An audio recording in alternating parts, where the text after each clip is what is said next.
सुबह की राम राम। मित्रों, बहुत दिनों बाद आपके सामने मैं इस वीडियो के माध्यम से उपस्थित हो रहा हूँ।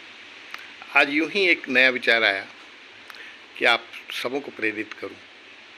जब मेरे पिताजी की मृत्यु हुई थी, आकस्मिक मृत्यु थी, उन्होंने सुबह कहा कि आज मुझे हलवे का नाश्ता करना है, और उसके बाद पूजा पाठ में बैठ गए और पूजा करते हुए ही उन्हें सेरिब्रल हैमरेज हुआ और 4 घंटे बाद उनकी मृत्यु हो गई। इस घटना से मैं काफ़ी मर्माहत था और स्तब्ध हो गया था, लेकिन माँ सामने थी, उसको संभालना था। घर के बाकी सभी लोग मुझे सशक्त समझते थे, इसलिए अपने को संभाला और संभालते हुए अपने आँखों से एक बूंद आंसू ढलकने नहीं दिया, उस बांध को रोके रखा। मित्रों, पिताजी का जब निर्जीव शरीर मैंने देखा तो उनके चेहरे में एक दृढ़ता थी। सारा जीवन संघर्षपूर्ण जीवन रहा। हम लोगों का पालन पोषण उन्होंने काफ़ी मेहनत, परिश्रम और कष्ट से किया था, और कभी वे जीवन में संघर्षों से हार नहीं माने। उनका मृत शरीर और उनके मृत शरीर में से उनका जो चेहरा था दृढ़तापूर्ण, वे जैसे गंभीर चिर निद्रा में सोए हुए थे।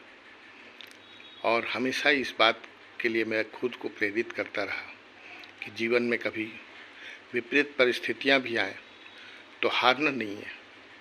जो मुसीबतें आएंगी उनका डट कर सामना करना है, उनके सामने सरेंडर नहीं करना है।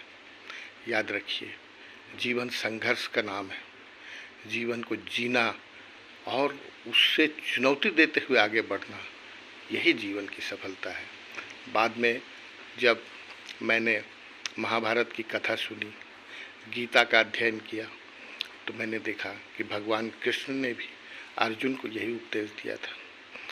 सामने खड़ी चुनौती का सामना करो, उससे मुठभेड़ लो, यही तुम्हारा कर्तव्य है।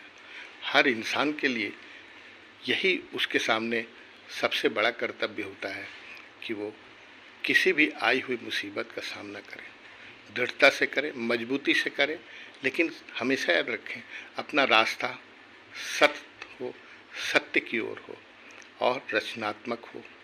आज मैं इस वीडियो के माध्यम से केवल अपने पुत्र को ही नहीं, अपने वंश और अपने मित्र, अपने समाज, अपने देश और सबको मैं ये कहना चाहूँगा, जो भी इसे सुन रहे हों, कि जीवन में संघर्ष के सामने कभी सरेंडर नहीं करना।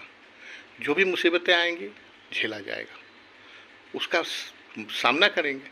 और जब आप सामना करोगे ना, ये मेरा कटु अनुभव है, शाश्वत अनुभव है, कि जब आप संघर्षों से मुकाबला करने के लिए खड़े हो जाते हैं तो आप अपने पास प्रभु की वह अनंत शक्ति अपने पीछे पाते हैं, जो आपके साथ हर मुसीबत में खड़ी होती है, और वह समय समय पर प्रत्यक्ष या अप्रत्यक्ष रूप में आपकी मदद करती है।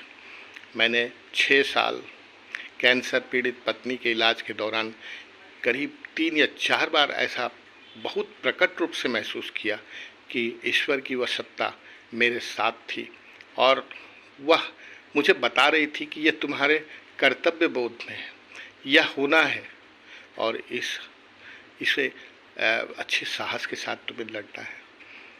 और मित्रों, आज इसी लंबे संघर्ष के बाद मैं यह संदेश अपने सभी लोगों को, मित्रों को देना चाहूँगा, खासकर युवा मित्रों को, जीवन में कभी हताश न हो।